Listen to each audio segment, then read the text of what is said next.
O título desta palestra é Para que Todos Sejam Um. Nós já lidamos nas últimas palestras com os aspectos políticos e hoje à noite eu quero começar com os aspectos religiosos. Na terça, nós vamos lidar com a palestra sobre o fogo estranho. Não percam essa palestra, vai ser muito boa. Nas reuniões do Concílio Vaticano II, no Vaticano, o Papa entrou durante a reunião e naquela reunião ficou decidido que as igrejas protestantes, podiam permanecer em suas confissões e obter a salvação, desde que, é claro, elas aceitassem e reconhecessem a supremacia do Bispo de Roma.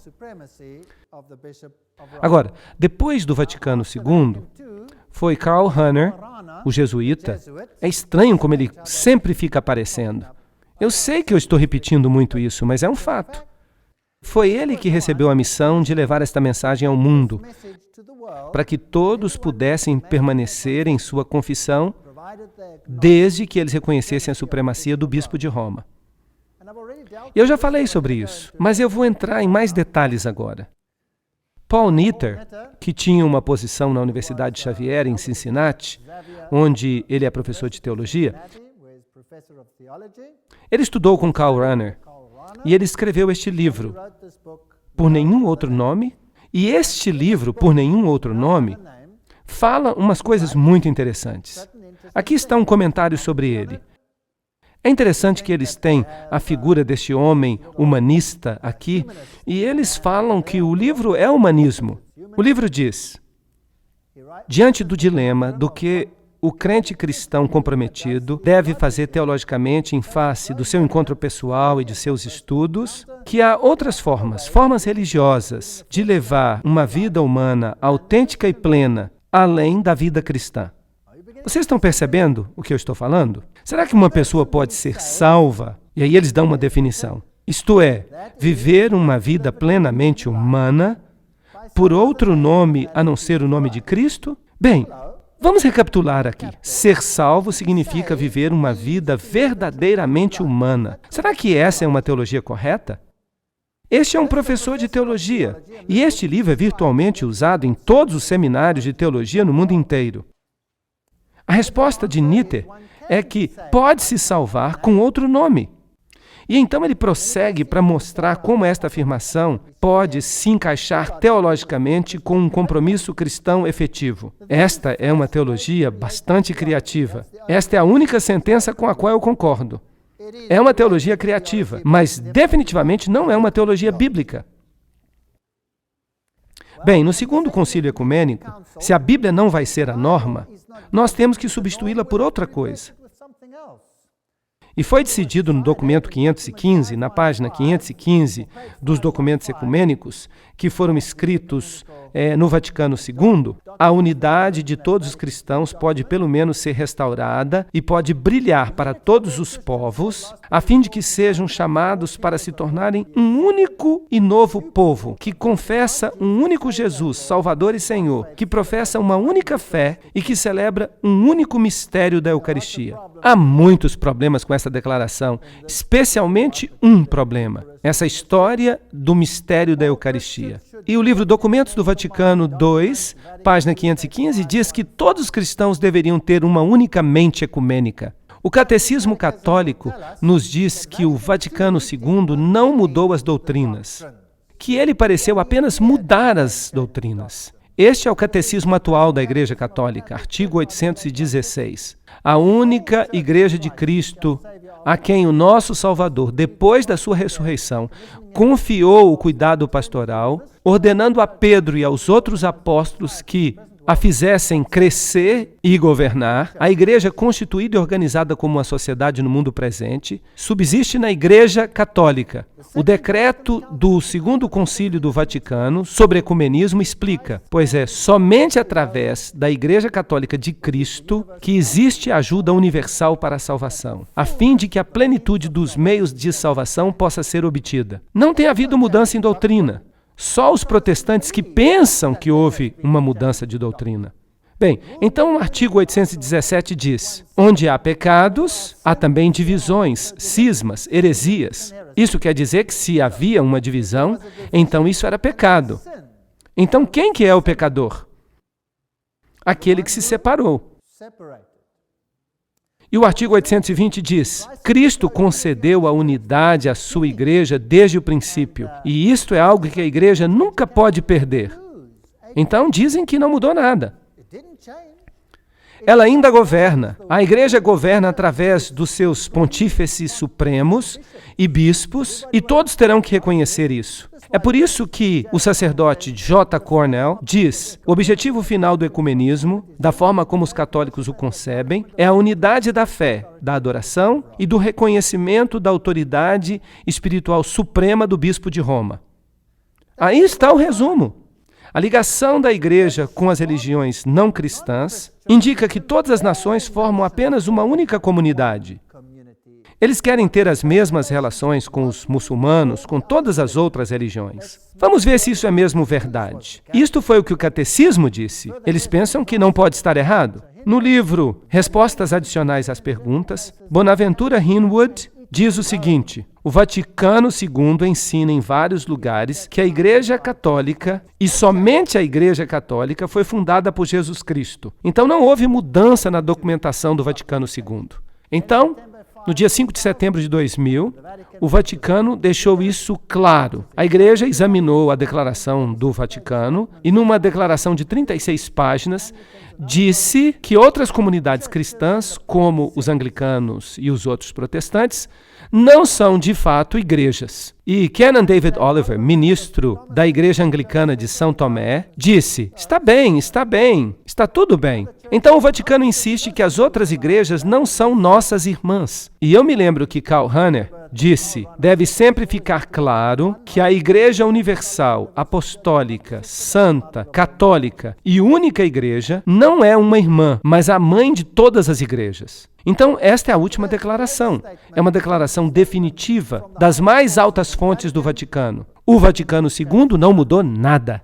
Esses são alguns dos comentários das outras igrejas. As igrejas estão espantadas com o ataque do Papa. As igrejas protestantes expressam desapontamento. Nada mudou, mas elas continuam ainda no movimento ecumênico. O jornal The Washington Post disse: um novo documento do Vaticano, publicado hoje, declara que os indivíduos só podem obter salvação plena do pecado terreno através da graça espiritual da Igreja Católica e que as outras denominações, incluindo as igrejas protestantes, têm defeitos que colocam seus seguidores numa situação de grave deficiência. E isso inclui os muçulmanos, os hindus, os judeus, todo mundo.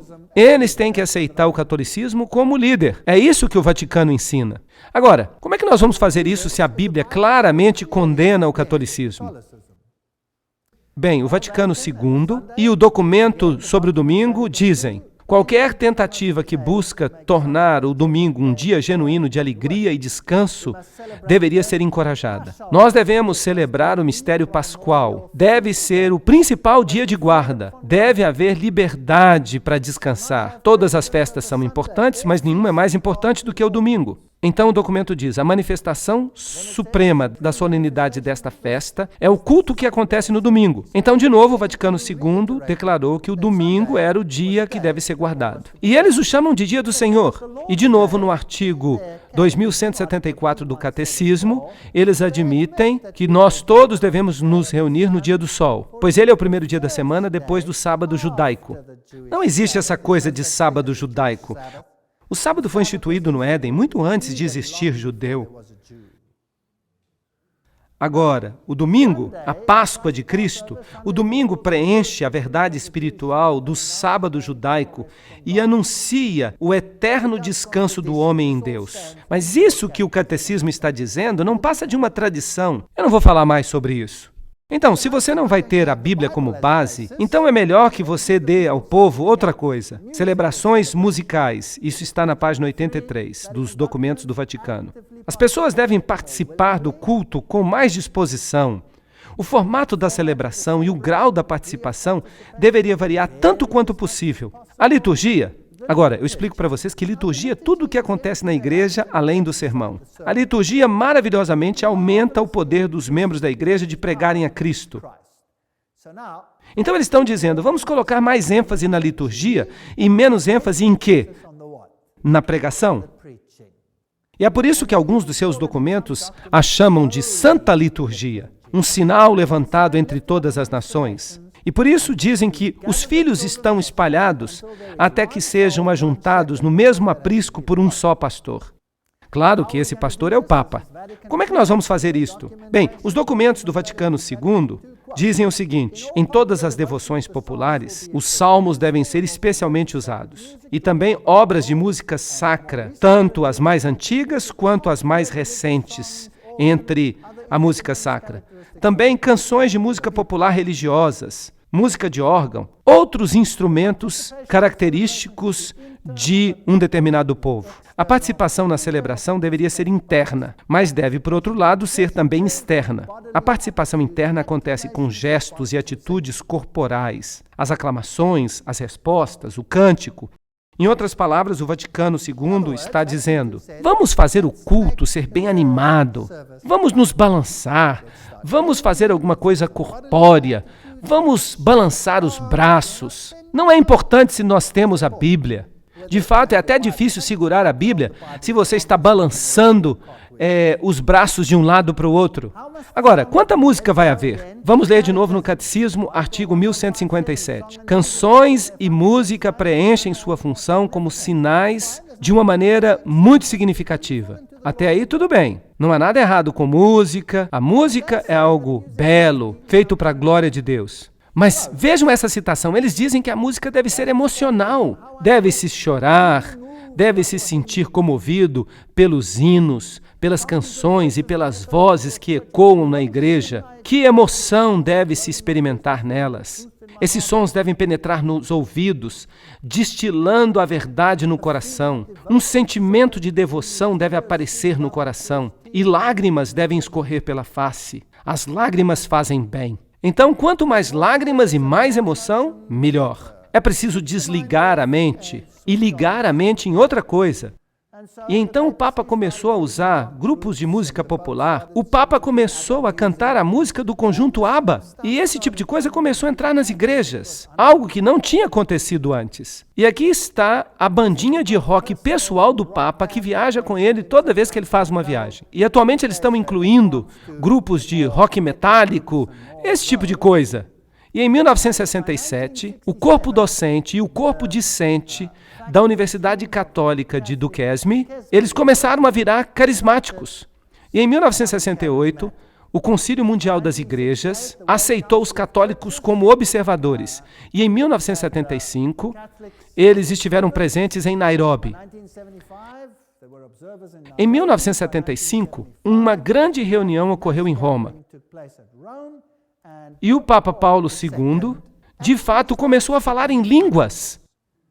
Aqui está, Cristianismo Hoje, 6 de junho de 1975. Os bispos, arcebispos e cardeais se esforçaram para manter os seus chapéus sobre a cabeça, cantaram e dançaram em êxtase, abraçaram-se mutuamente e levantaram seus braços ao céu. E o discurso do Papa Paulo VI foi pontual e estático.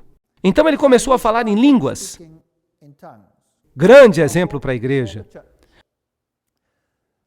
A Igreja Luterana, em 1974, nos Estados Unidos, publicou o seu diálogo com a Igreja Católica, a supremacia papal e da Igreja Universal, pois eles estavam começando a brincar com a ideia de que Roma pudesse de novo ser a cabeça das igrejas. Os presbiterianos, congregacionalistas e metodistas foram logo atrás. E Colin Buchanan escreve que a emergência da Igreja de Roma, como parceira nas discussões ecumênicas e o impacto do movimento carismático, isso tudo mudou as relações ecumênicas, totalmente.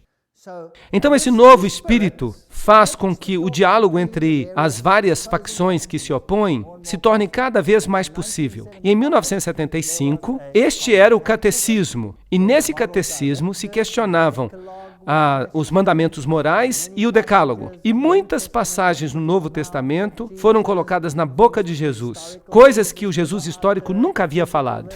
A ressurreição física é um problema cheio de dificuldades, e começaram então a questionar a Bíblia. E em 1977, uma comissão da Igreja Católica, junto com a Igreja Anglicana, proclamou esta declaração: parece apropriado que uma união futura, uma supremacia universal, como aquela descrita, deveria ser mantida na Sé romana. Então a Igreja Anglicana disse: o Papa será o cabeça. E em 1989, o arcebispo anglicano da Cantuária, o reverendo Robert Runcie, foi a Roma e incentivou os cristãos a considerarem a supremacia do Papa. É melhor que estejamos juntos. Aí estão eles. E então houve a famosa assinatura do documento, no qual o Papa e Runcie assinaram a declaração na Cantuária. Aí estão os dois assinando. E o Papa agora é o cabeça dessas igrejas. Aí estão alguns símbolos maçônicos, eles estão juntos aí, a rainha está junta, o séquito da rainha visita o Papa. Bem, o que o príncipe Charles diz? Eu não quero mais ser o protetor da fé, mas apenas um protetor da fé. O protestantismo praticamente acaba na Inglaterra e eles saem marchando pelas ruas do Reino Unido. O próximo arcebispo da Cantuária é Carey. E Carey é notável por causa da sua renovação carismática. Ele falava em línguas. Então a Igreja Anglicana foi a primeira a ir na direção de Roma. Agora, esta aqui é a famosa Catedral de São Paulo. Aí está ela, um ônibus em Londres. Eu mesmo tirei esta foto. E esta é uma foto impressionante. O que vocês estão vendo aqui? Com o que se parece?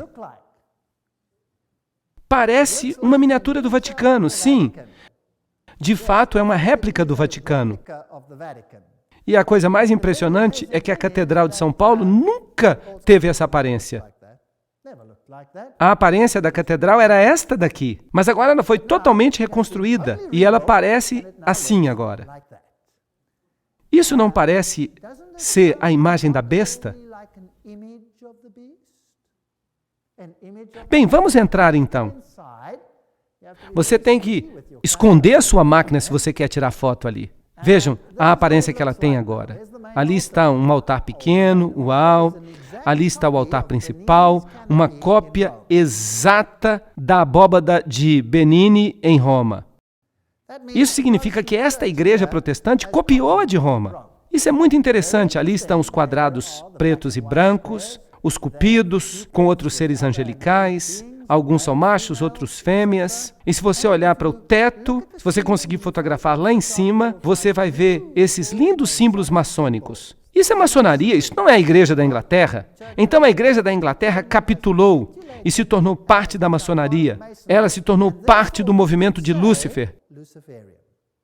É triste, mas é verdade. Bem, na frente do altar principal, aí você tem os típicos símbolos solares. Olhando de cima, é como a gruta de uma bruxa. Ela foi reestruturada, isso é ocultismo. De fato, ela chega a ter os pentagramas pretos e brancos no chão. E no chão há o símbolo da serpente com a cauda na boca, representando o sol e a lua. Por falar nisso, estes aqui são os meus sapatos. Vejam como eles estão limpinhos. E as deidades solares no chão. Então isso não passa de catolicismo. Aqui estão os símbolos da nova era. O pavão, os símbolos de Lúcifer, os triângulos no círculo, os hexagramas. E é claro, pessoas enterradas debaixo do altar. IHS, os raios do sol, o pelicano mítico, o passarinho alimentando os seus filhotes, são todos símbolos do ocultismo. Não admira que o Papa João Paulo II escrevesse no livro Atravessando o Limiar da Esperança, de que por volta do ano 2000, nós precisamos estar mais unidos. Em prol da unidade, todas as igrejas devem aceitar a autoridade papal. O Papa disse isso em 1995. Essa é a condição da unidade. Agora, por que foi que os reformadores se separaram de Roma? Certamente os reformadores tiveram boas razões, razões bíblicas. Apocalipse 13:8 diz: "E todos aqueles que habitam na terra o adorarão, cujos nomes não estão escritos no livro da vida do Cordeiro, morto desde a fundação do mundo." Bem, certamente este verso foi corrompido nas traduções modernas, mas é isso que ele de fato diz. Não terão o seu nome no livro da vida se eles adorarem de acordo com este sistema e o obedecerem. Aqui está a Igreja de Berlim, a principal igreja luterana na Alemanha. E ali eles têm pinturas enormes de Maria e velas são acesas para ela. Ali está. É uma volta a Roma. E um jornal alemão publicou a figura de Martinho Lutero apertando a mão com o Papa. Bem, em 1980, o Papa foi até Mainz, na Alemanha, e ele disse: "O ecumenismo é uma tarefa urgente." Vejam então que os cristãos estão forjando acordos para uma nova era. As igrejas têm um pacto, e então aconteceu um famoso sínodo na Alemanha, o sínodo luterano, e ali eles passaram por cima de alguns pontos de controvérsia. E eles disseram: o Papa não mais será chamado de anticristo. Bem, então isso é o fim da reforma, é o fim dos luteranos. A revista Time então retomou este assunto e disse: uma separação de 500 anos. Luteranos e católicos chegaram a um acordo a respeito de questões que dividiram o cristianismo ocidental em dois. E em 1999, no dia 1º de novembro, as igrejas superam uma discórdia de 500 anos. E assim os luteranos reconheceram a autoridade do Papa. E agora uma declaração surpreendente. A Alemanha pede que se perdoe Lutero. Perdoar Lutero por quê? Por que ele deveria ser perdoado? E a igreja calvinista disse: nós precisamos ter mais respeito pelas imagens e pelas tradições. Nós não podemos continuar assim. E o líder luterano diz que o Papa poderia se tornar o porta-voz para todos os cristãos. E neste jornal aqui, do dia 6 de julho de 2001, Ismael Nocco, secretário-geral da Sociedade Mundial dos Luteranos, disse que os luteranos podem certamente olhar para o Papa como um dos principais líderes espirituais do mundo hoje. E ele continuou dizendo que o movimento ecumênico requer que os cristãos considerem a possibilidade de que o Papa se torne o porta-voz global para todos os cristãos.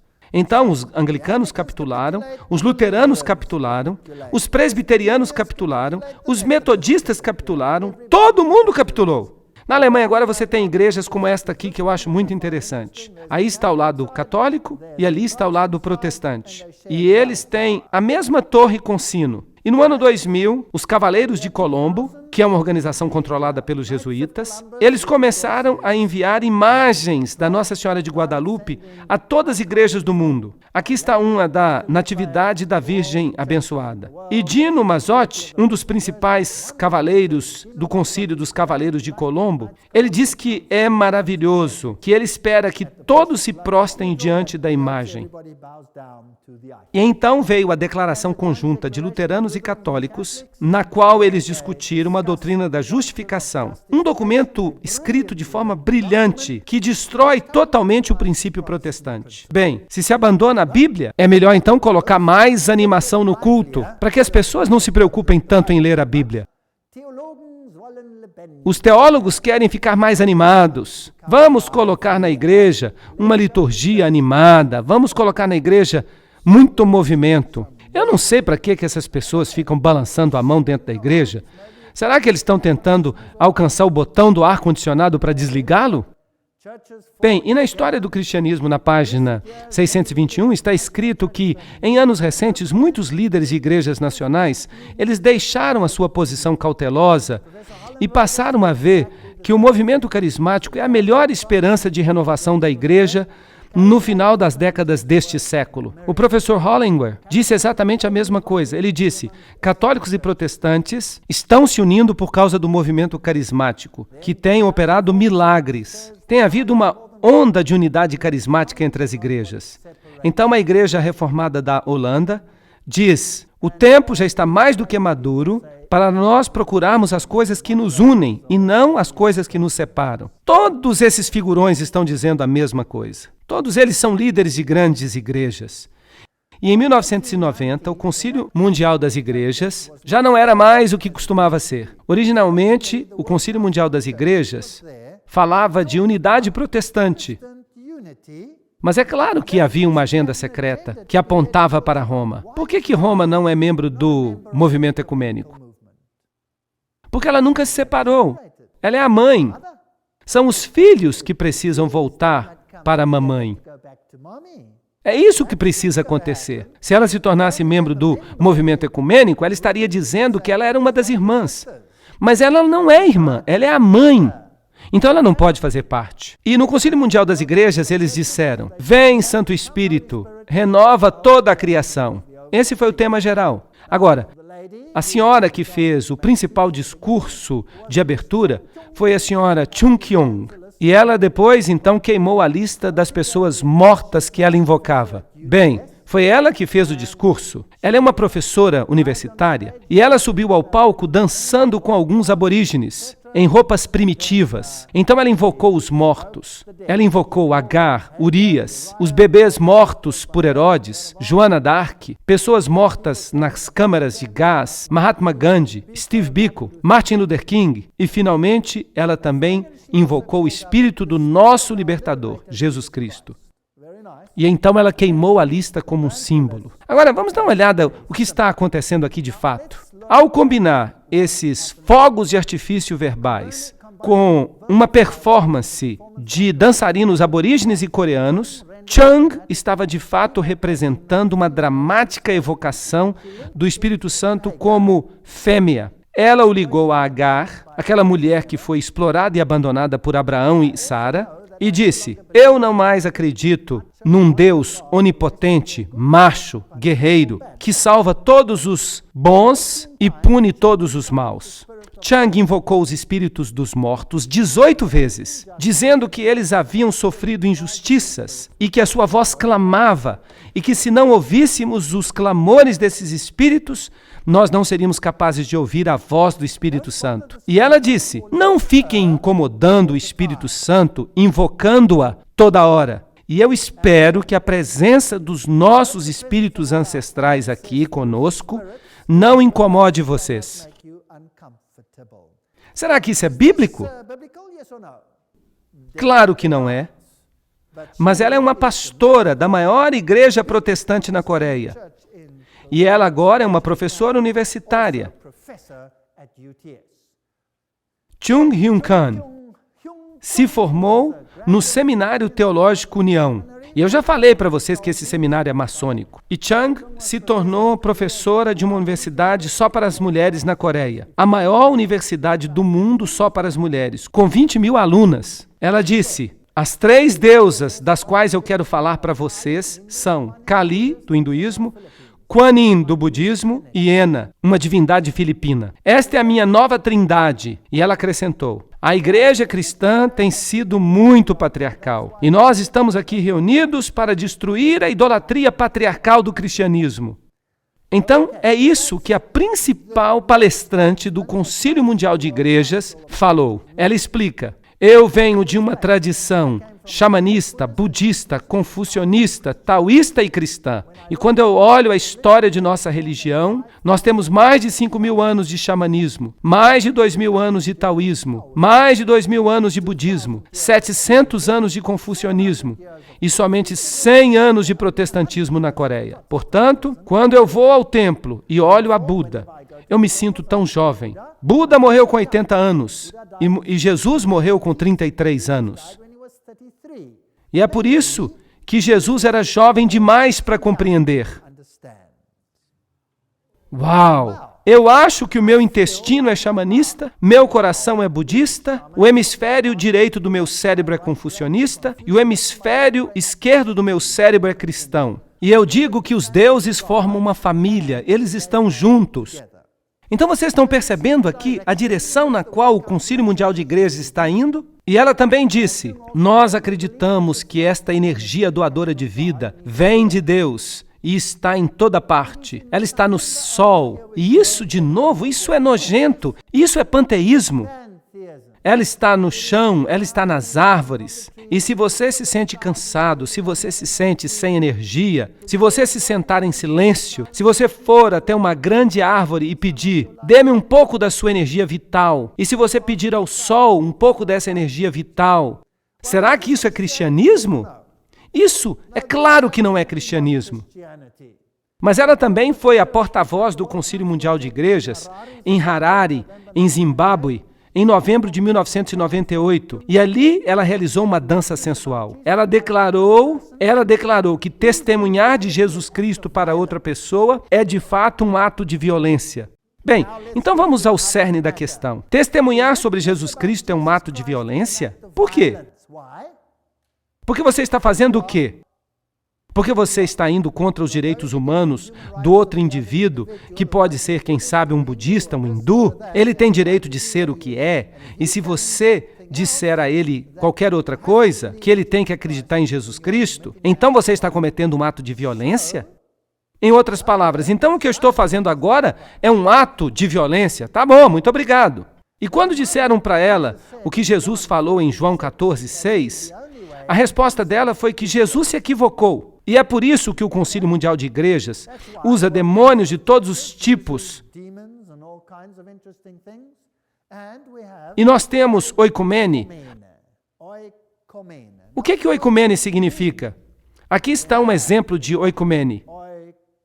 Vamos perguntar para a webpage do Concílio Mundial de Igrejas o que oikumene significa de fato. A palavra ecumênico é derivada do termo grego oikumene, que pode ser traduzida como todo mundo habitado. E é quando nós percebemos que o mundo inteiro pertence a Deus, que nós percebemos que nós somos um. Todas as pessoas do mundo foram feitas à imagem de Deus, de modo que somos chamados a proteger o bem-estar de todos.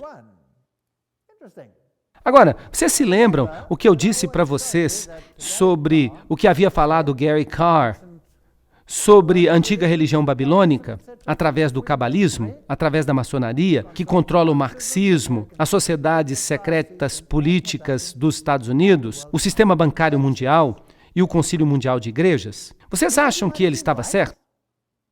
Eles estão ensinando, Jesus está errado. Ele era jovem demais para entender. Nós temos que adorar a natureza e todas essas coisas. Isso não é bíblico. E Alice A. Bailey, a fundadora da fé em Lúcifer, em 1919, predisse que surgiria uma igreja mundial e que o esboço definitivo dessa igreja apareceria no final do século. Não haverá nenhuma separação na Igreja Universal. A loja sagrada de todo verdadeiro maçom, percebem como tudo está junto? E os círculos internos das sociedades esotéricas. Deste modo, os objetivos e a obra das Nações Unidas serão solidificados em uma nova Igreja de Deus, dirigida por todas as religiões e por todos os grupos espirituais, colocará um fim na grande heresia da separação. Bem, isso exigiria toda uma palestra, isso é coisa pesada. E eu vou falar numa das palestras que ainda vão vir sobre as Nações Unidas e sobre o ocultismo. Este é um assunto pesado. E ela está aqui dizendo que as igrejas, as lojas maçônicas, as sociedades esotéricas, no final do século, trabalhariam juntas para fazer uma nova igreja mundial. Agora, como cristão, eu creio que Jesus é o único caminho. Será que eu posso me unir a essa sociedade? Sim ou não? Parece que vocês estão tão convencidos. Isso é muito estranho. Norman Vincent Peale. Agora, quem é Norman Vincent Peale? Provavelmente um dos maiores pregadores de nosso tempo, mas ele também era maçom de grau 33. Porque a maçonaria sempre aceita de braços abertos homens de todas as denominações, de todas as crenças religiosas. A única exigência é que os bons homens creiam no arquiteto supremo e na imortalidade da alma. É claro que nada disso é bíblico. Os maçons, de fato, vão além do sectarianismo estreito e do dogma limitador. Eles concordam com a declaração do famoso escritor Edmund Burke. O corpo de toda verdadeira religião consiste na obediência à vontade do soberano do mundo, na confiança em suas declarações e na imitação de sua perfeição. É isso que Norman Vincent Peale disse como maçom de grau 33. O bispo Carl Sanders também é um maçom de grau 33. Ele pertence à Igreja Metodista Unida. O Rabi Seymour Atlas, o Dr. James Westbury, diretor executivo e editor da Igreja Batista Dominical de Georgia, ele também é um grau 32. E o reverendo Louis Grant, superintendente distrital da Igreja Metodista Unida, também grau 33. Bem, Norman Vincent Peale disse: eu descobri que o rito escocês e a loja simbólica defendem a crença de que não deve haver apenas uma religião. Eles respeitam todas as principais religiões do mundo. E Billy Graham diz que Norman Vincent Peale é o seu grande mentor. É interessante, pois ele tem um mentor que é um maçom de grau 33.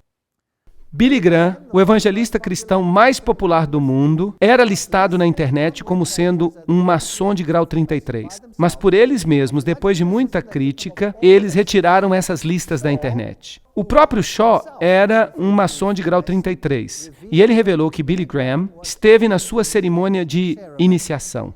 E no seu livro, O Engano, ele fala sobre um proeminente evangelista que frequentava a maçonaria, só para que ele conseguisse publicar um livro. Norman Vincent Peale é definitivamente um maçom de grau 33, um ex-capelão da grande loja maçônica de Nova York. E é esse aqui que Billy Graham diz que é o seu mentor. Robert Schuller, maçom de grau 33, aqui está na internet onde você pode procurar, mas também há muitos outros escritos que confirmam isso. Eu não estou usando apenas uma única fonte.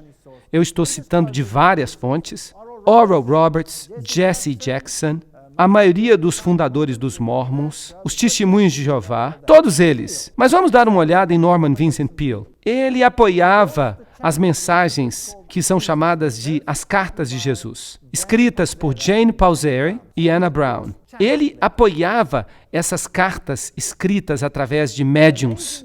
Estas cartas maravilhosas e santas foram escritas diariamente num período de 2 anos, que começou certa manhã em 1978. As cartas foram ditadas por um espírito não vivo, que se identificou como Jesus Cristo. Aqui está a referência bibliográfica. E Peale acrescenta: não importa se esses escritos vieram de Jesus de Nazaré ou do Jesus de Jane. Eles todos vieram da mesma consciência, e essa consciência é Deus. Eu faço parte de Deus, e Jane e Anna fazem parte do mesmo Deus. Bem, é isso que ensinava Norman Vincent Peale, e este é o mentor de Billy Graham. E falando do ocultista Kreskin, Norman Vincent Peale diz que tudo o que ele está fazendo é dramatizar o que eu tenho pregado e escrito por anos. E outro livro chamado Os Mortos Estão Vivos e Podem Se Comunicar com Você, esse outro livro também foi promovido por Peale. Ele o chamou de uma obra-prima. Eu espero que ele seja lido amplamente. Ok, e esse é o mentor de Billy Graham. Continuem se lembrando disso. E o autor deste livro é Harold Sherman, um médium e espírita que escreveu um livro para acompanhar esse outro livro, chamado Vida Após a Morte. Isso aqui é linguagem da serpente, linguagem demoníaca, ou é linguagem divina? O que vocês acham? O Papa João Paulo II visitou uma sinagoga judaica em 1986. Na viagem de 1987 aos Estados Unidos, ele se encontrou com os protestantes e os ortodoxos. Em 1888 e 89, a Rússia abriu as portas para o movimento carismático. Eles se tornaram todos uma grande família feliz. E um jornal católico chamado Cruzeiro do Sul diz: o principal rabi de Israel fez uma visita ao Papa. E o patriarca da Igreja Ortodoxa e o Papa também se encontraram. E nesse encontro havia muitos símbolos maçônicos. E Israel convidou o Papa para visitar a Terra Santa. E o Papa fez uma visita à viúva de Schindler. Este aqui é o Rabi Robert Jacobs. Vamos ouvir o que ele tem a dizer nesta edição aqui.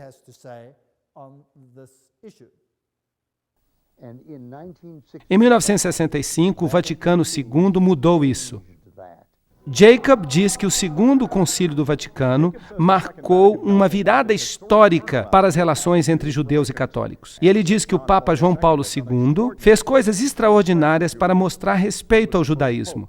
Ele foi o primeiro Papa a visitar uma sinagoga. E Jacobs afirma, nenhum Papa na história romana já tinha feito isso, mas ele fez. E isso dá a todos os judeus uma sensação de que pela primeira vez na história da igreja cristã, o judaísmo é apreciado como tendo a sua própria integridade, o seu próprio caráter. E para mim é um privilégio tremendo me encontrar com este Papa extraordinário.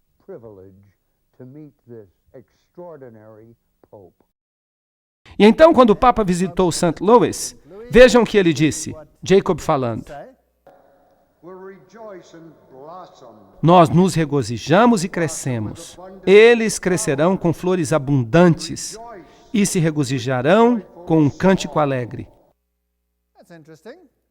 Isso é muito interessante. Este aqui é Alexei, o patriarca russo.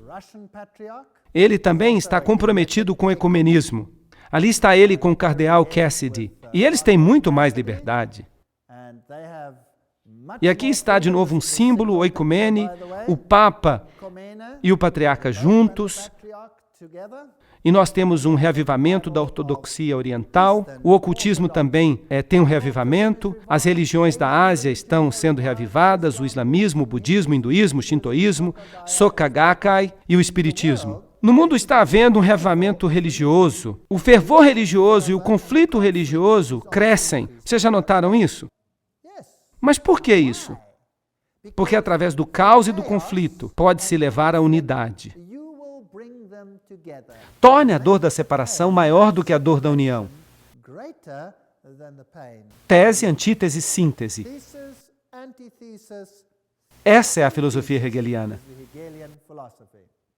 Grandes expectativas, diz o patriarca de Constantinopla. Nós uniremos as igrejas. Então, na abertura do Centro Cultural Islâmico em Roma, os bispos católicos compareceram e o Papa João Paulo II os cumprimentou. Islamismo e catolicismo. E nós vamos falar sobre isso numa próxima palestra que eu vou dar. O problema é como fazer com que judaísmo, islamismo, cristianismo fiquem juntos.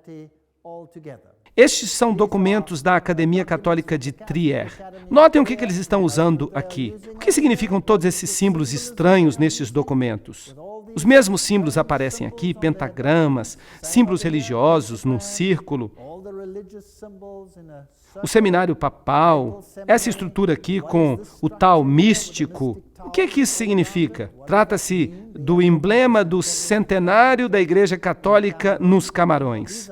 Bem, eles estão usando aqui mandala, estes são símbolos das religiões orientais.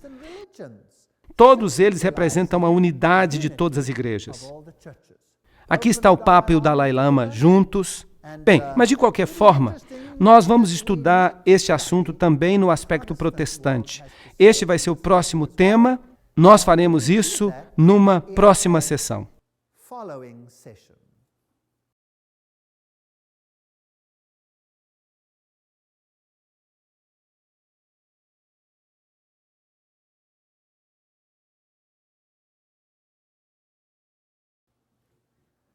Nós temos discutido acerca da união das igrejas. E eu gostaria agora de mostrar a vocês os grandes pregadores protestantes e o que eles estão de fato pregando. Robert Schuller é listado em muitas páginas da internet como um maçom de grau 33. Bem, a gente prova o pudim quando a gente come. Ele escreveu aqui no livro A Quarta Dimensão, no prefácio, eu descobri a realidade da dimensão dinâmica da oração que vem através da visualização. Não tente entender, apenas desfrute. É verdade, funciona. Eu já experimentei. Agora, a visualização é o modo pelo qual você começa a visualizar alguma coisa que se torna parte da sua fantasia. Eles treinam as criancinhas a fazerem isso. É uma técnica do ocultismo. É ocultismo. Aqui está a sua famosa catedral, o Palácio de Cristal. Ali está ele, esse grande pregador. Mas vocês sabiam que ele pegou as plantas desta catedral e as levou para Roma para que o Papa as abençoasse? Isso é muito interessante. E o filho dele agora está ficando mais velho e vai assumir o ministério. Robert Schuller diz o seguinte no livro Autoestima, a Nova Reforma.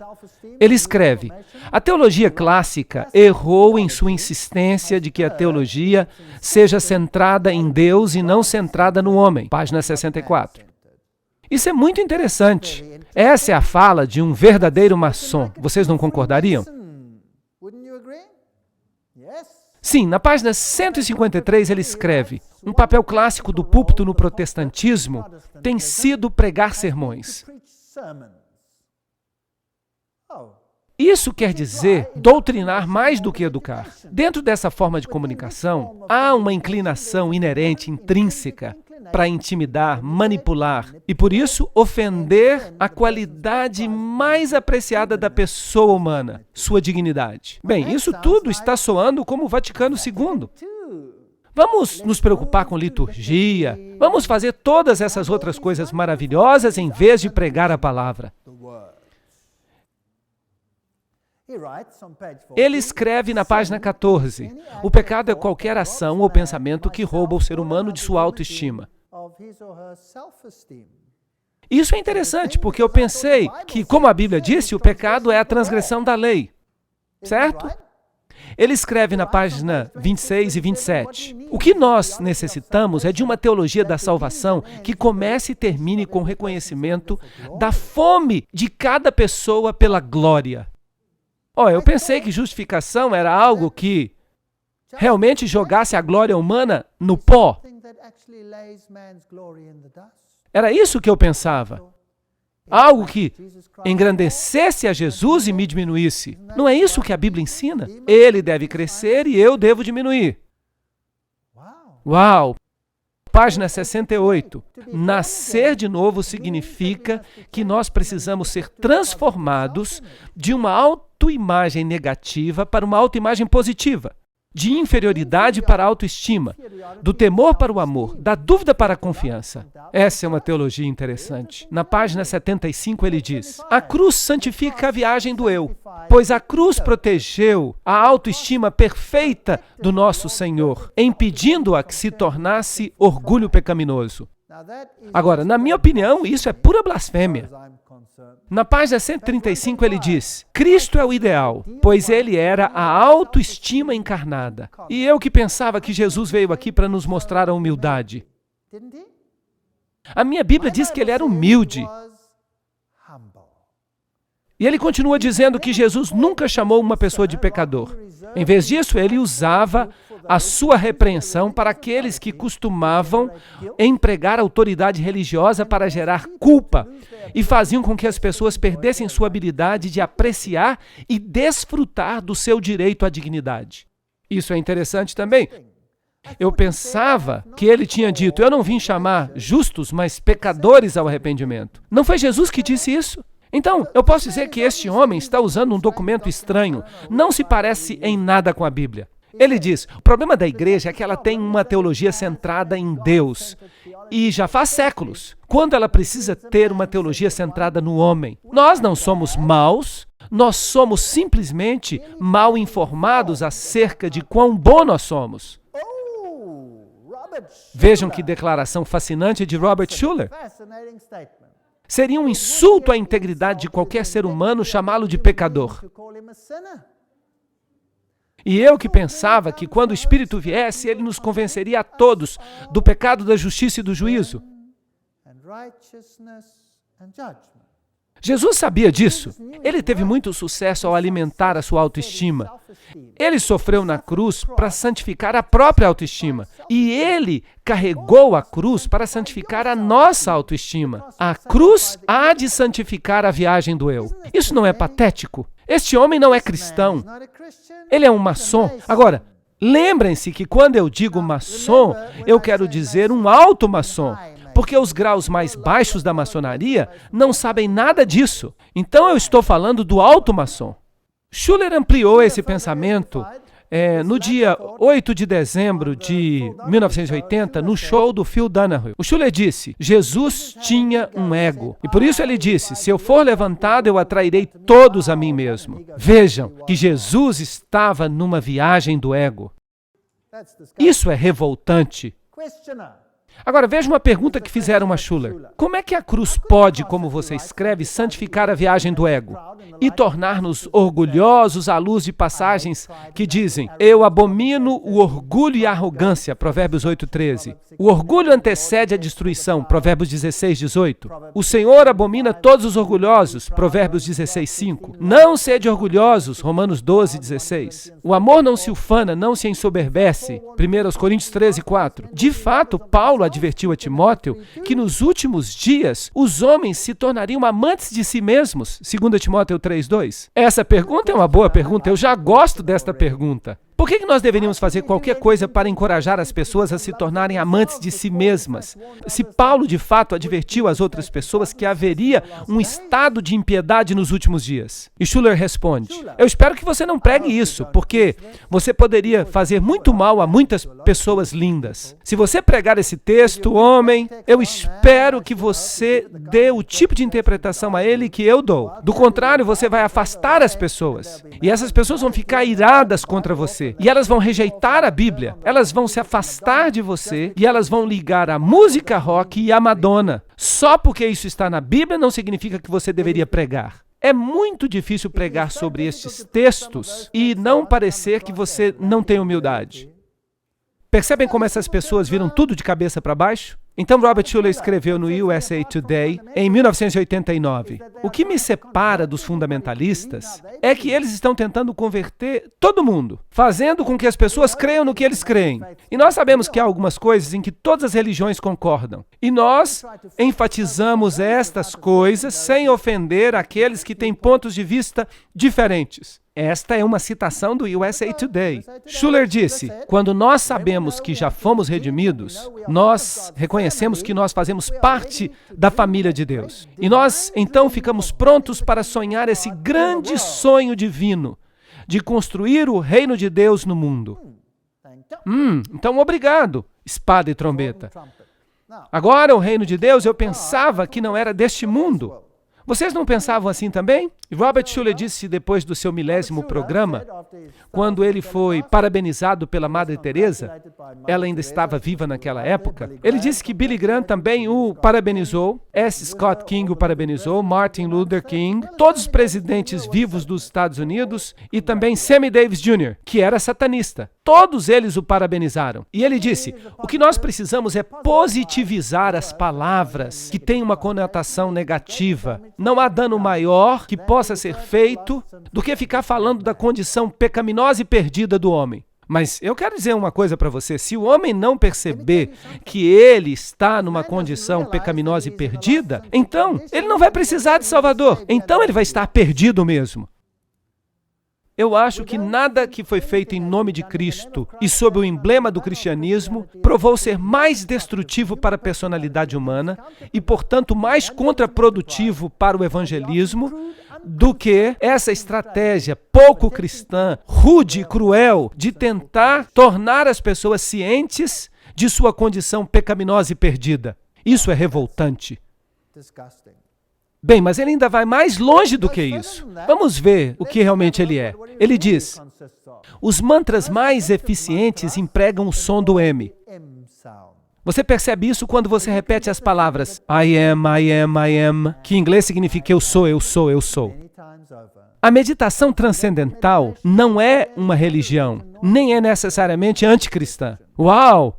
Você pode então cantar I am. O que você acha disso? Você está de fato dizendo eu sou Deus. Certamente você não está dizendo isso, Sr. Schuller. Está? Os metodistas, os anglicanos, todos eles se reúnem e começam a crer na vida após a morte. Bem, no livro Autoestima, a Nova Reforma, Robert Schuller escreve: nascer de novo significa que nós precisamos ser transformados de uma autoimagem negativa para uma autoimagem positiva, da inferioridade para a autoestima, do temor para o amor, da dúvida para a confiança. E nós podemos orar. Percebam o que o Sr. Schuller está dizendo. Sr. Schuller, lamento, nosso Pai que está no céu, honorável seja o nosso nome. O que Robert Schuller está dizendo? Ele está dizendo que ele é Deus. Essa teologia é bíblica ou demoníaca? Vocês, por favor, me digam. Vocês escolham. É demoníaca. E quem é que aprova essa teologia? Quem gosta dessa teologia? E no livro Descubra Suas Possibilidades, Robert Schuller fala que quem aprova essas orientações positivas e de inspiração? O Dr. Billy Graham diz que o Dr. Schuller tem um ministério fantástico. Vocês sabem, pássaros da mesma pena voam juntos. E quem é Billy Graham? Aqui está ele, um dos maiores pregadores do nosso tempo. Aqui está ele com Nixon. E Nixon disse, quando você foi para o ministério, a política perdeu um dos seus membros com maior potencial. Vocês se lembram que Nixon tinha um jesuíta que escrevia os discursos dele? Não se lembram? Nós mostramos a vocês aquelas citações. Agora, você sabe que se todo mundo gosta de você no mundo, bem, isso fica assustador. Aqui está ele no Madison Square Garden. Aqui está ele na capital dos Estados Unidos durante a apresentação da Medalha de Ouro do Congresso. E ele recebeu com Al Gore sentado ali. Ele também recebeu um doutorado honorário da Faculdade Católica de Belmont. E ele disse, o evangelho que fundou esta faculdade é o mesmo evangelho que eu prego hoje. Billy Graham, eu pensei que você era protestante. Então você está ensinando o catolicismo? E por quê? Me diga. Que em todos os seus evangelismos você tem uma equipe de 800 freiras católicas e sacerdotes jesuítas e pessoas desse tipo. E por que em todos os seus evangelismos você aconselha as pessoas a procurarem sacerdotes católicos para se unirem ao catolicismo? Por que você faz isso se você é protestante? O Jornal de Serviços Religiosos relatou em 13 de janeiro de 1981, o Papa João Paulo II ficou trancado por quase 2 horas com o reverendo Billy Graham, o evangelista protestante mais famoso do mundo. Vejam este jornal, ali está ele, os dois estão juntos. Ele disse, o Papa é quase um evangelista. E aqui está ele vestido de preto, e o Papa vestido de branco. Estão conversando. As pessoas dizem que foi por causa da intervenção de Billy Graham que o antigo presidente Ronald Reagan colocou um embaixador americano no Vaticano, contra a Constituição dos Estados Unidos. Ele tem sido considerado o agente de ligação entre a Casa Branca e Roma. E Billy Graham escreveu, estas são as suas palavras. Reagan foi o primeiro presidente americano a nomear um embaixador de tempo integral para o Vaticano. Antes que ele o nomeasse, ele pediu a minha opinião. Eu disse a ele que provavelmente seria uma boa coisa. A despeito de muitos problemas em potencial com respeito à separação da igreja e do Estado, e eu escrevi a ele uma carta confidencial em que eu dei as minhas razões. Entre outras coisas, eu disse a ele que eu não achava que isso necessariamente violasse a separação de igreja e Estado. Seja por que motivo for, o Sr. Reagan continuou com o plano. Mais tarde, a minha carta vazou para a imprensa, e isso fez com que os meus amigos batistas ficassem muito tristes. Claro que isso causaria uma consternação, porque os seus amigos batistas não sabiam de fato quem ele era, porque isso está muito bem escondido no mundo. Se você quer saber mais sobre ele, leia o livro Billy Graham e seus amigos. A revista Possibilidade de Robert Schuller, de 1986, tinha uma foto do Templeton na capa. E o artigo principal sobre Templeton disse que nada existe exceto Deus. Isso é panteísmo. E que o Espírito de Cristo habita em todo ser humano, quer essa pessoa saiba ou não. Isso é universalismo. Templeton. Agora, quem recebeu o prêmio Templeton? Claro, Billy Graham. E Billy Graham disse a Schuller durante uma entrevista, quer venham do mundo muçulmano, ou do mundo budista, ou do mundo cristão, eles são membros do corpo de Cristo, porque eles foram chamados por Deus. Sim, você pode ser um membro do corpo de Cristo em qualquer religião, se sem saber você fizer o que a lei exige. Porque a sua consciência dita isso. E Deus passa por alto a ignorância daqueles que não conhecem. Então Deus passa por alto a ignorância. Mas se você conhece a lei e você não a pratica, então você morrerá. E se você não sabe a lei e ainda quebranta a lei, você também morrerá. A morte eterna. Então vocês percebem que católicos e evangélicos às vezes se unem. E o Papa João Paulo II foi descrito como o superstar do mundo. O Papa merece o título de primeiro cidadão do mundo. Revista Newsweek, de 15 de outubro de 79. Depois de 11 de setembro, o ecumenismo recebeu um grande incentivo. Todas as religiões declararam que se aproximariam. Muçulmanos, protestantes, católicos, estavam todos orando juntos. No livro Prevista a Morte do Protestantismo, em 1997, a Igreja Episcopal, com esse bispo aqui, disse o seguinte através do bispo Adler. A palavra de Deus nos disse que o que nós estamos testemunhando é o fim de uma era. Deus está restaurando o seu templo e por isso haverá um sacerdócio, um episcopado, desde a sucessão apostólica. Uma grande diferença entre protestante e católico. Agora, isto é o que diz esta igreja, que é basicamente a representante da igreja da Inglaterra nos Estados Unidos. Mas o bispo Adler disse que, depois do sermão, ele se levantou para pregar uma palavra de profecia. Então ele caiu no chão e chorou por 45 minutos. Então ele disse, nós todos percebemos o que Deus está nos dizendo. Nós estamos testemunhando o fim do protestantismo. A igreja de Deus é católica, ele declarou. Era católica no início e será católica no fim. Vocês percebem como todo mundo está falando de unidade? As igrejas concordam que o Papa tem a principal autoridade. Isso não é interessante? O Papa escreveu isso e disse no livro Atravessando o Limiar da Esperança que por volta do ano 2000 nós todos precisaremos estar unidos. E em junho de 99 escreveram: o Papa é a principal autoridade do mundo cristão, em todo o mundo cristão. E um anglicano disse ontem que o Papa é um presente que todas as igrejas deveriam receber. E então há este documento, o presente da autoridade, de 45 páginas, que foi produzido por 18 membros da Comissão Internacional de Católicos e Anglicanos. E o documento concluiu que o bispo de Roma tinha um ministério específico com respeito ao discernimento da verdade. O que isso quer dizer? Que ele é infalível. Então, percebam que o mundo protestante está desistindo do protestantismo. As igrejas deveriam ter sessões mediúnicas. Quem disse isso? Essa é uma declaração da igreja anglicana. Estão prontos para o espiritismo na igreja. As igrejas estão realmente caindo. Não há mais palavras proféticas. Estas são falsas palavras proféticas. Estes são falsos profetas. Estão pregando uma mentira.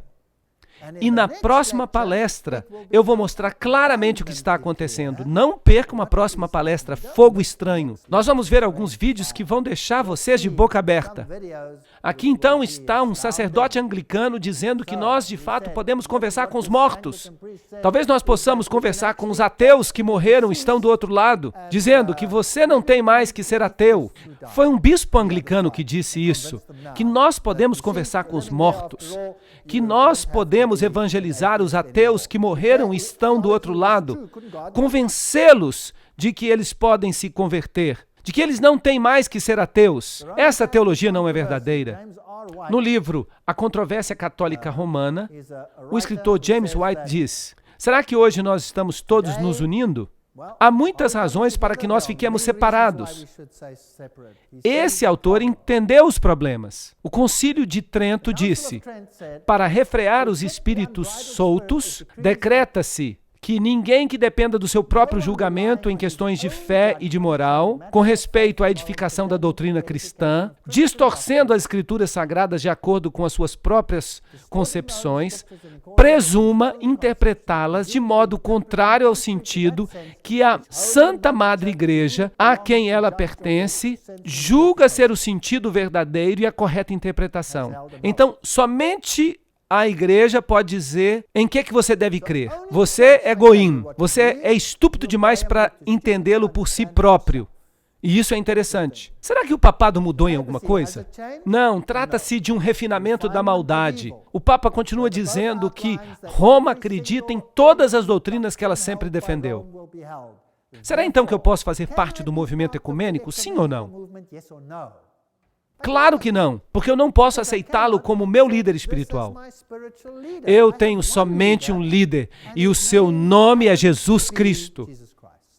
Ele é o único líder que eu tenho. Eu só tenho uma crença e ela se baseia na Bíblia apenas.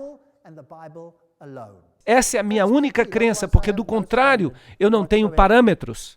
Na publicação Guardião da Porta Estreita e Apertada, temos o cardeal alemão Joseph Ratzinger, líder da Congregação para a Doutrina e Fé. É ele que garante que todas as doutrinas católicas permanecem. E os protestantes nem percebem isso, porque eles são muito sorrateiros. Aqui está o cardeal Küng. Tudo o que Hans Küng e essas pessoas querem fazer é o ecumenismo. Então eles fazem muito barulho protestante. Os jesuítas diziam que se você quer ganhar alguém, faça muito barulho, certo? Mas não acreditem nem um pouquinho neles. Em 1986, nós tivemos o Concílio de Assis e todas as religiões do mundo estiveram presentes. Isso incluiu o islamismo, hinduísmo, todas essas religiões. Todos vieram até Assis. Ali está o Papa, os patriarcas, o Dalai Lama, hinduísmo, budismo. Todo mundo estava presente. Onde? Em Assis. Sabem o que é interessante? Depois do concílio de Assis, houve um terremoto e uma catedral caiu. É como se Deus estivesse mandando um sinal. Mas sabem o que eles fizeram? Eles instantaneamente reconstruíram essa catedral à sua glória anterior. Instantaneamente, imediatamente. E hoje ela representa um emblema de Assis. Este é o encontro de Assis em 1986. O primeiro esforço para que o Papa fosse aceito como autoridade última. Então, em 1999, aconteceu o seguinte. O artigo As Nações Unidas da Fé Movem Montanhas apareceu num jornal belga chamado Le Soir. Um ensaio geral está acontecendo nos níveis mais elevados, em um fórum onde o Ser Supremo, o grande arquiteto, esta é uma linguagem maçônica, o guardador do universo, se ele existe mesmo, vejam como eles são ofensivos, vai reconhecer aqueles que lhe pertencem. Em um momento em que as Nações Unidas estão prestes a celebrar o seu encontro do milênio, com a presença de todos os chefes de Estado do mundo todo, todos os líderes religiosos do mundo, estão reunidos em Nova York. Quantos líderes religiosos do mundo? Todos, para discutirem o tema importantíssimo da paz e tolerância mundial. E o objetivo mais distante, criar uma espécie de Nações Unidas da Fé. Uau! Eu vou fazer uma palestra inteira sobre isto. É uma coisa fascinante. Nessa organização, os representantes da fé e das filosofias poderão se reunir para discutir o futuro juntos. Eles então vão guardar as armas terríveis da excomunhão e da exclusão e vão colocá-las todas no armário. Estão dizendo, vamos abandonar a separação, vamos nos reunir. E essa nobre iniciativa ecumênica foi apoiada por quem? Por Ted Turner, um maçom de grau 33 que odeia o cristianismo. Ele é o fundador disso. E ele também é o vice-presidente da Time Warner, fundador da CNN. E quando disseram para ele que há graça para todos os pecados há 10 anos, esse arrogante dono da televisão instantânea declarou que o cristianismo não era nada a não ser uma coisa para fracos e aberrações. Bem, se ele acredita nisso, então por que Ted Turner financiaria um empreendimento assim? Porque ele diz que Jane Fonda, a mulher dele, virou cristã. Será que isso mudou a mente dele? Eu acho que não. Eu acho que é porque ele é um maçom de grau 33 e eles têm uma agenda. Bem, 2.000 representantes de religiões conhecidas ou não, que são praticadas em todo o mundo, ou que são quase uma questão de confidencialidade, somente conhecidas nos corredores das Nações Unidas, ou no hotel Waldorf Astoria, que será usado para as próximas reuniões, o Papa enviou o cardeal africano Francis Arzain, presidente do Conselho para o Diálogo entre Fé.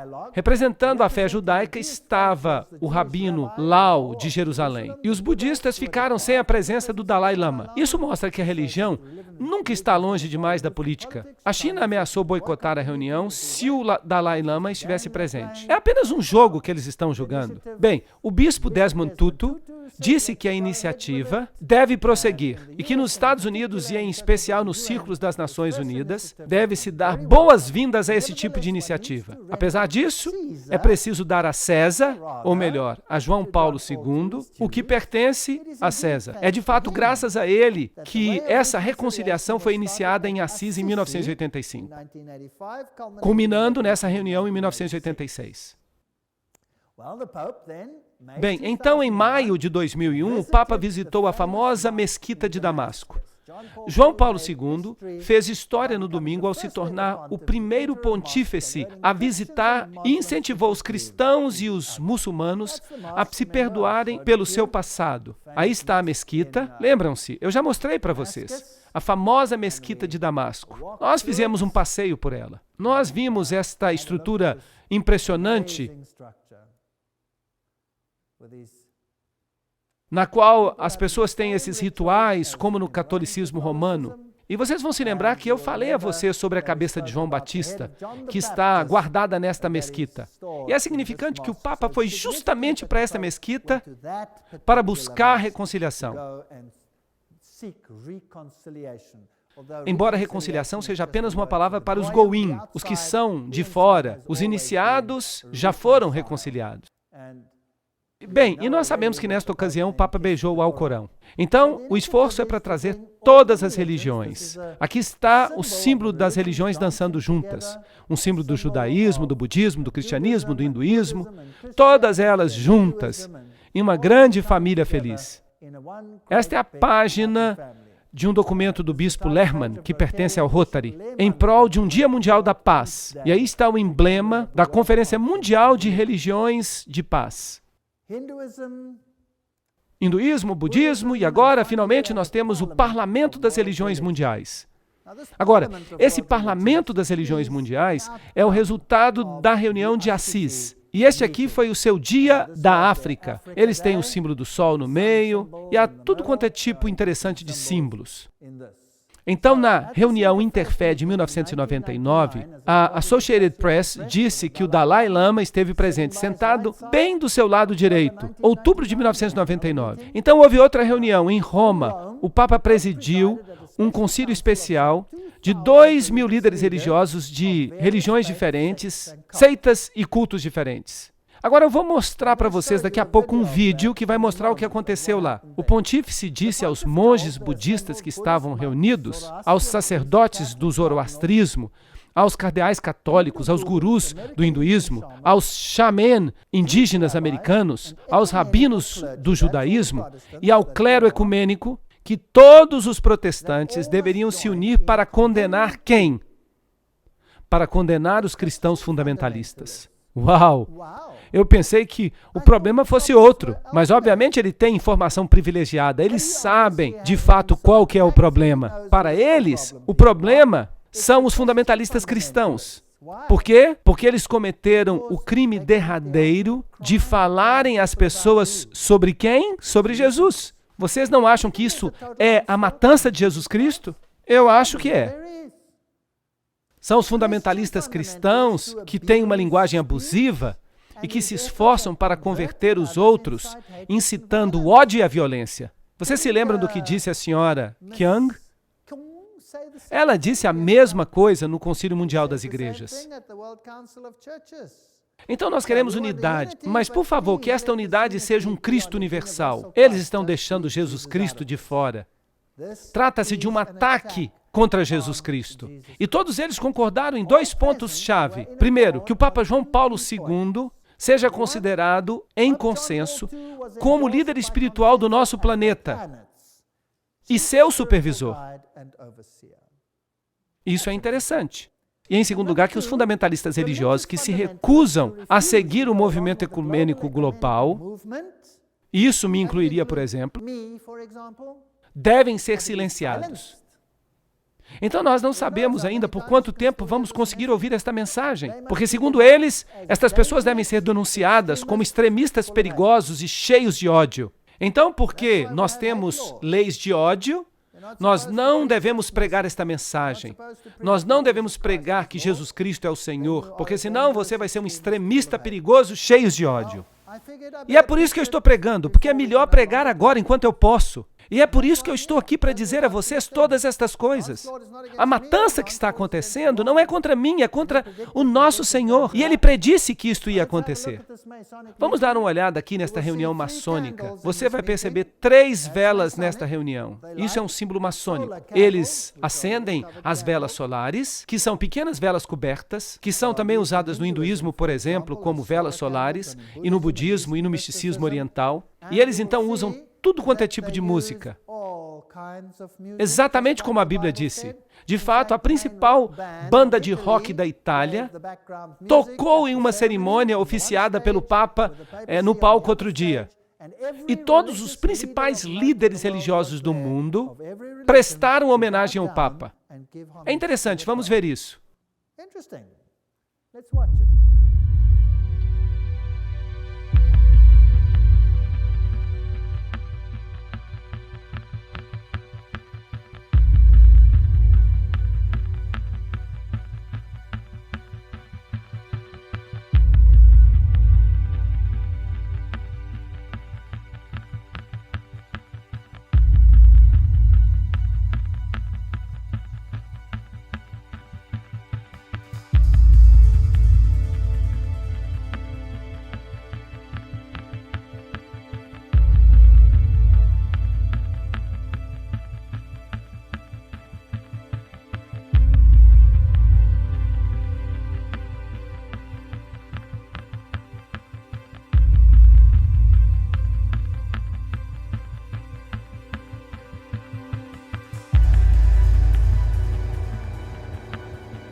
Ele está com uma cara tão sorrateira, não está? Bem, aí estão todos eles. Islã, hinduísmo, budismo, shintoísmo, tudo. Protestantismo, todos eles prestando homenagem ao Papa. Agora, a Bíblia não diz que todos se maravilhariam pela besta? E que ela não perderia os seus filhos? A Bíblia não disse isso? O judaísmo estava lá, todas as religiões estavam lá. Agora, isso significa que nós estamos muito, muito, muito perto do fim do tempo. Agora, esta é uma foto interessante que foi publicada uma vez pelo jornal alemão Der Spiegel. Você tem aqui uma estátua de César mostrando o dedo. Isso é um gesto maçônico. E você, então, tem Mussolini do outro lado mostrando o dedo. E então eles têm Roma aqui. O Papa, a Igreja e o pecado. Eles colocaram o Papa vestido com a sua roupa especial de adoração ao sol. E então eles têm a prostituta. Parece até que eles sabem de alguma coisa, certo? Esta prostituta, a Bíblia diz, é a mulher que está sentada sobre a besta. A grande prostituta que está sobre as nações. E todos os reis do mundo dão o poder à besta. Nós já vimos que os poderes que governam o mundo, de fato, todos eles vêm de poucas famílias hoje em dia. E são famílias que praticam o auto-ocultismo. E a mulher que tu viste é a grande cidade que reina sobre os reinos da terra. Apocalipse 17, 18. E eu ouvi outra voz no céu dizendo: saí dela, povo meu, para que não sejais participantes dos seus pecados, e para que não tenhais parte com as suas pragas. Apocalipse 18, 4. O que vocês acham que eles planejaram para aqueles que têm um espírito de separação? O que vocês acham que eles planejaram para aqueles que dizem, como a Bíblia diz, saí dela para que não tenhais parte com suas pragas, para que não tenhais parte nos seus pecados? Qual vocês acham que vai ser a conclusão para isso? Eu acho que esta é uma questão muito, muito, muito séria. E nós vamos ter palestras sobre isso quando nós chegarmos lá. Nós vamos ver quais são os seus planos finais. Vamos ver o que eles estão esboçando. Isso vai ser interessante, vocês não acham? Vamos deixar que eles falem por si próprios. Mas enquanto isso, quanto a mim e a minha casa, eu não posso me ligar a este movimento ecumênico. Eu quero soerguer a Jesus Cristo hoje à noite como o único Salvador deste mundo e seguir o modo bíblico. E se fizermos isso, ninguém se perderá. Esta é a promessa dele. Por que não confiar nele hoje? Amém.